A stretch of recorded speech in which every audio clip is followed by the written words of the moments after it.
They built cities in the jungle, mapped the stars, and pulled gods from stone and maize. Before the conquistadors arrived, with fire and steel, the people of the Americas had already shaped the entire world through ritual, sacrifice, and myth. This is Pantheon mythology, and this is Mayan, Aztec, and Incan mythology, explained in around 24 minutes. Just one note before we go on. I'm a man. Look, human, not an AI, despite what people might say, and I'm from England, so please have mercy on me for any pronunciations. If you too build cities in the jungle, check out Pantheon Apparel, our clothing brand inspired by myths, folklore, and legends. We ship worldwide and are rated excellent on Trustpilot. Link in the description.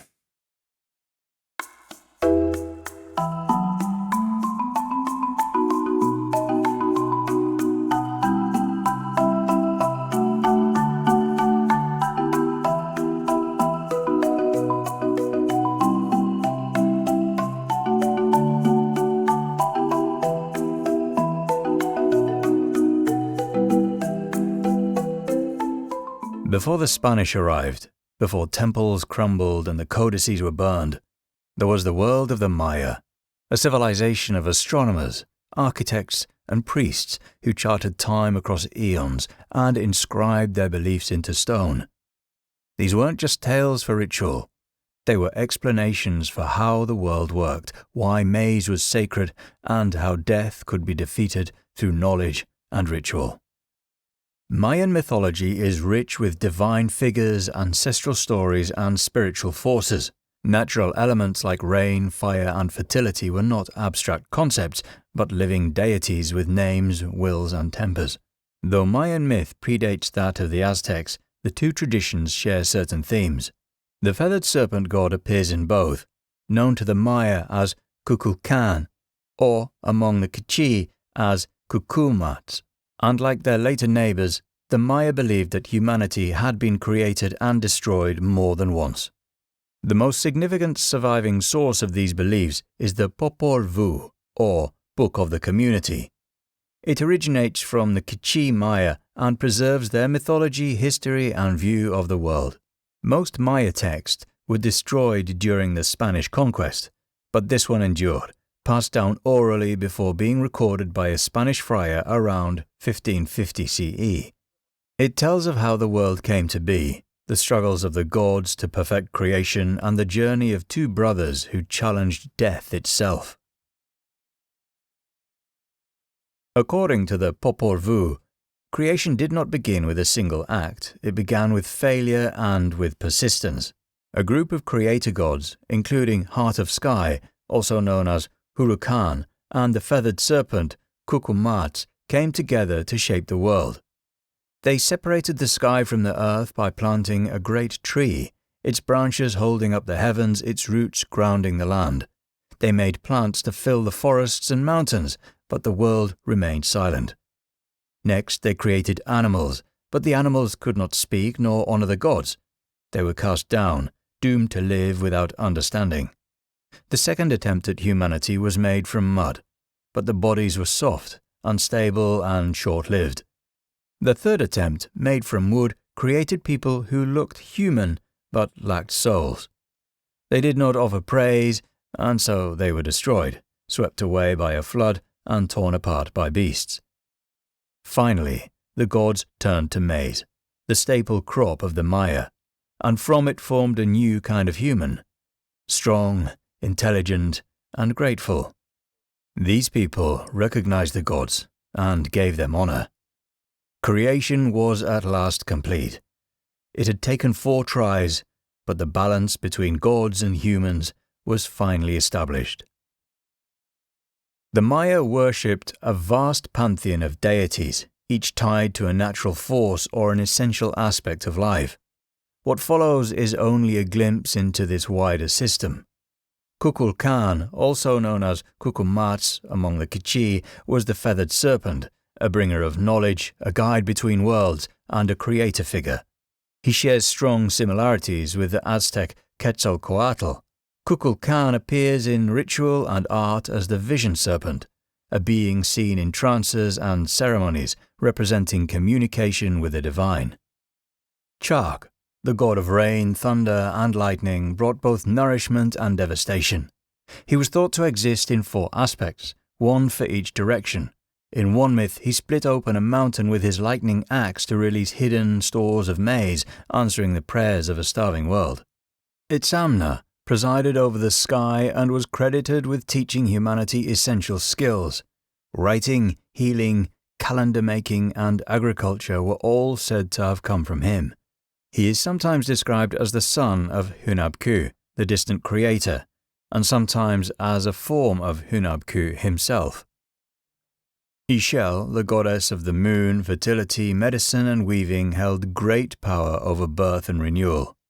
Sometimes a partner to Itzamna, she could be both nurturing and destructive. Her association with jaguars linked her to the wild, to storms, and to the hidden dangers of the natural world. These gods were not alone. The Maya Pantheon contained dozens more, each presiding over its own domain, each honored through offerings, festivals, and temple rites. Among all Mayan myths, none is more central than the tale of the hero twins, Hunahpu and Xbalanque. Their story begins with their father, Hunahpu, and his brother, Hunahpu. These two played ball above the underworld, their noise disturbing the lords of Xibalba. The gods of death summoned them and subjected them to a series of cruel tests. The brothers failed, falling for illusions and trickery, and Hunahpu was executed. His skull was hung in a tree where, over time, it fused with a calabash. The goddess Xquik, passing beneath the tree, was impregnated by the skull through supernatural means. From this came Hunahpu and Xbalanque, children of both life and death. As they grew, the twins found their father's old ball gear and began to play, attracting the attention of the lords of Xibalba once again. But these sons were different. They resisted every trick, recognized every trap, and when forced to play the underworld's ball game, they won, even though the ball itself had been rigged with blades. Still, the lords sentenced them to execution. The twins allowed themselves to be killed, only to return later, transformed. They rose again, this time as celestial bodies. In some versions, they became the sun and moon, bringing light to a world that had known only shadow. Mayan mythology is a tradition shaped by trial, ritual, and remembrance. It speaks of gods who failed and tried again, of heroes who descended into death and emerged changed, and of a people who saw maize, moonlight, and sacrifice as sacred truths. But while the Maya gave the world stories of maize-born men and serpent gods, they were not the only ones shaping the myths of Mesoamerica. Further west, a new empire was rising, one that would turn warfare into devotion and blood into sacred offering. In the highlands of central Mexico rose one of the most powerful civilizations in Mesoamerican history. The Aztecs, heirs to older cultures like the Toltecs and the Maya, built their empire on ritual, conquest, and blood. Their mythology was vast, complex, and deeply tied to the cycles of time, the movements of the sun, and the survival of the world itself. Aztec myth sought to explain the origins of humanity, the forces of nature, and the fragile balance between order and destruction. They worshipped a large and diverse pantheon of gods, many of whom ruled over elements like rain, war, wind, and the sun. These gods were not immortal in the way Greek or Norse deities might be. They required offerings, and above all, they required blood. It was believed that the gods had sacrificed themselves to create the world, and so humans must return the favor. Blood sacrifice was not symbolic, it was essential. There are multiple creation myths in Aztec lore, including several different accounts of the birth of Quetzalcoatl. At the heart of these stories lies a recurring cycle: worlds created, destroyed, and created again. At the beginning of everything stood Ometeotl, the dual god of creation, male and female, light and dark. existing in perfect balance. From this void emerged four powerful forces, known as the Tezcatlipocas. Each ruled over a direction, a color, and domain of reality. The black Tezcatlipoca was Tezcatlipoca himself, god of night, war, sorcery, and fate. The red Tezcatlipoca, Xipetotec, god of agriculture, fertility, and renewal. The blue Tezcatlipoca was Huitzilopochtli, the god of the sun and war. The white Tezcatlipoca was Quetzalcoatl, god of wind, wisdom, light, and creation. Together, these four brothers attempted to shape the world, but their creation was threatened by a monstrous being, Huitzilopochtli, a primordial crocodile that devoured everything it touched. Tezcatlipoca offered his foot as bait, and when Huitzilopochtli bit down, the gods attacked, tearing the beast apart. From Huitzilopochtli's dismembered body they created the land, but the price was high. Tezcatlipoca lost his foot, and the world was born in violence. Aztec mythology tells of 5 ages or suns, each one representing a different world, each one ending in destruction. We live in the 5th. In the first sun, Tezcatlipoca ruled, but Quetzalcoatl knocked him from the sky. The world was destroyed by jaguars. In the second sun, Quetzalcoatl ruled, but the people grew arrogant, and Tezcatlipoca turned them into monkeys before ending the world in a great storm. The third belonged to Tlaloc, god of rain. But when the people disrespected him, he destroyed them with fire. The fourth sun was ruled by Chalchiuhtlicue, the goddess of water. Tezcatlipoca accused her of feigned kindness. She wept for 52 years, flooding the world and ending the age. Finally, Quetzalcoatl descended into the underworld and resurrected the bones of the dead. He gave them blood, and from them, new humans were born. This became the 5th sun, the age we live in today, ruled by Huitzilopochtli, god of sun and war. But even this world is unstable. Each sunrise is a battle, and only through sacrifice can the sun continue its course across the sky. At the center of Aztec religion stood Huitzilopochtli, god of war, fire, and the rising sun. According to myth, he was born fully grown, bursting from his mother Coatlicue's womb at the moment his enemies tried to kill her. His sister, Coyolxauhqui, and 400 brothers planned to murder their mother for bearing him. But Huitzilopochtli sprang forth, armed and ready, decapitating Coyolxauhqui and hurling her body from the mountain. She became the moon, and her brothers became stars, destined to flee from him every night. Each day, Huitzilopochtli pursues them across the sky, but his strength wanes. He requires constant nourishment, human blood and hearts, to sustain his journey. Without it, the sun would falter, and the world would end. Quetzalcoatl, the feathered serpent, was one of the most revered gods in the Aztec Pantheon. He was a creator deity, a patron of wisdom, the wind, the dawn, and of priesthood.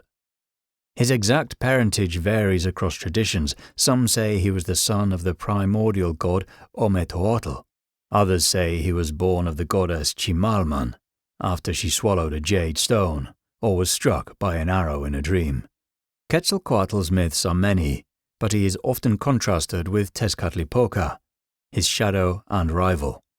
In one tale, Tezcatlipoca tricked him into drinking pulque, leaving him drunk and disgraced. In that state, Quetzalcoatl broke his sacred vows and slept with his sister. Racked with shame, he went into exile. There, by the sea, he set himself alight. His heart rose into the sky and became the morning star. He was also a psychopomb, a guide of souls, and is sometimes accredited with retrieving the bones of humanity from the underworld. He gave people knowledge, maize, and the calendar. In many ways, Quetzalcoatl was a god of balance, a teacher, but also a figure of tragedy. Not all Aztec myths are violent. Some are heartbreakingly human. Popocatépetl was a warrior. Iztaccíhuatl was a princess. Her father agreed to let them marry, but only if Popocatépetl returned victorious from battle. While he was away, a jealous rival spread false news of his death. Grief-stricken, Iztaccíhuatl collapsed from sorrow and never recovered. When Popocatépetl returned and learned of the truth, he was devastated. He carried her body high into the mountains, away from the world, and kept vigil at her side. There he remained, refusing to leave her. The gods, moved by his devotion, transformed them into volcanoes. Today, they still lie side by side, one dormant, the other occasionally waking in smoke and ash, a symbol of eternal love beneath the burning sky. Aztec mythology is a world of sacrifice, rebirth, and relentless motion. The gods did not simply create the world and rest, they fought to keep it alive and demanded that humanity do the same. Through blood, ritual, and devotion, the Aztecs believed that they were holding back the collapse of time itself. Their myths gave meaning to war, to the rising of the sun, and to the rhythms of life and death. In these stories, the gods are not distant, they are immediate, hungry, and bound to the same fate as the people who worship them. But while the Aztec Empire rose and fell in a matter of centuries, beyond the jungles and the lakes of central Mexico, another civilization was taking shape. High in the Andes, the Inca civilization forged an empire that would stretch across mountains, valleys, and coastlines, connecting millions of people through roads, rituals, and myth. Though most of their written records were destroyed during the Spanish conquest, echoes of their stories survive in archaeology and oral traditions passed down by the native peoples of the Andes. At the center of these stories is the sun. Worship of Inti, the sun god, shaped Inca religion and politics alike. The capital city of Cusco was built in his honor, a sacred heart for an empire bound together not just by conquest, but by divine purpose. Inca myths explained everything from the origins of humanity to the divine right of rulers. They justified the elite's authority over conquered peoples, and after colonization, the same stories became the tools of resistance, preserving identity in the face of collapse. In the beginning, there was darkness. Then, Viracocha, the great creator god, rose from Lake Titicaca. He created the sun, moon, and the stars, then turned his attention to the earth. He breathed life into the great stones, giving rise to the first people, towering beings pulled from the ground. But Viracocha was not impressed. These first creations were clumsy, foolish, and entirely too large. Disappointed, he sent a flood to wipe them out. His second attempt was more successful. This time, he used smaller stones, creating humans who were better suited to live in the world. He scattered them across the land, equipping them with language, skills, music, and crops, before walking west into the Pacific Ocean, never to be seen again. Yet some say he didn't vanish at all. According to other traditions, Viracocha wandered the world disguised as a beggar, teaching people how to live, guiding them in the ways of civilization. Though Viracocha was the source of creation, he was distant. The Inca people placed more practical importance on Inti, the radiant sun god. Inti was vital to life, agriculture, rain, and the movement of time itself. His golden face, ringed with flame, was a constant presence in Inca life. He was married to his sister, the moon goddess, Mamakía, who ruled over marriage, menstruation, and the defense of women. Together, Inti and Mamakía governed the heavens. Their union reflected in the balance of day and night.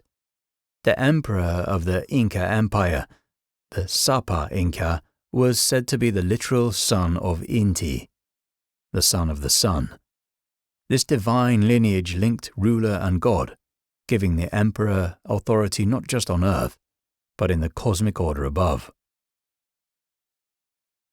The Inca Pantheon was vast, drawing in deities from conquered peoples and incorporating them into a larger divine system, not unlike the Romans. Among the most important were Mama Pacha, goddess of the earth, farming and harvest, second only to Inti. Pachacamac, the creator figure sometimes equated with Viracocha. Mama Kucha, goddess of the sea and protector of fishermen. Mama Sara, goddess of rain and maize. Iapa, god of weather, who created the Milky Way in a jug and used it to bring rain.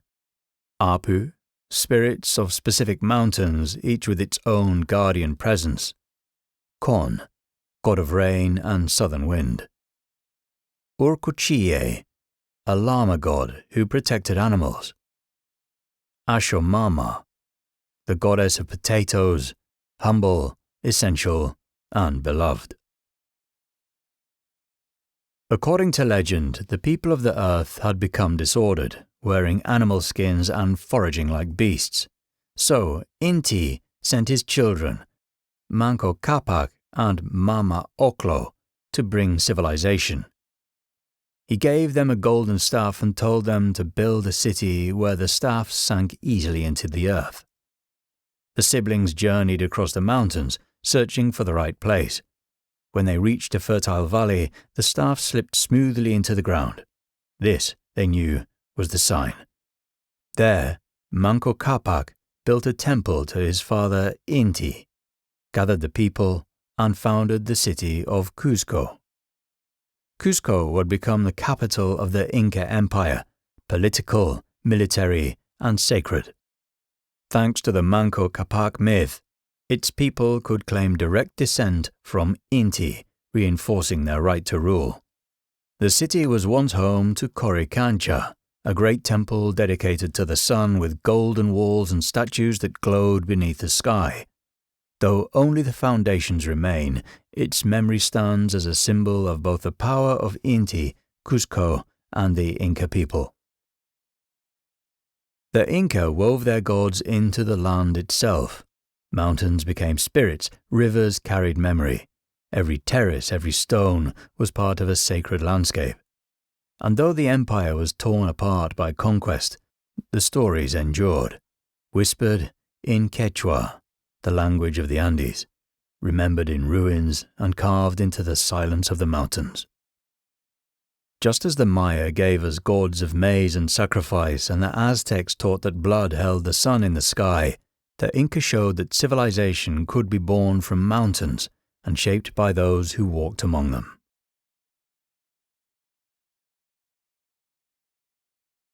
These were civilizations of astronomers and empire builders, of warrior gods and maize kings who shaped entire worlds through stone, blood, and story. From the jungles of the Maya to the highlands of the Inca, they told of gods who rose from lakes and fire, who walked the earth as serpents or hid in the sun. Their myths were not echoes of older worlds, but something else entirely, a vision of time as cyclical, of sacrifice as sacred, and of the land itself as alive. The Spanish tried to erase them. They burned the codices, tore down the temples, and claimed the sun for their own. But the myths didn't vanish. They endured, in language, in ruins, in the people who remember. We don't just find gods in Greece or Mesopotamia or Egypt. We find them in the mountains of Peru, in the lakes of Mexico, and in the stone ball courts of Guatemala. The old stories never belonged to just one part of the world. They were always everywhere.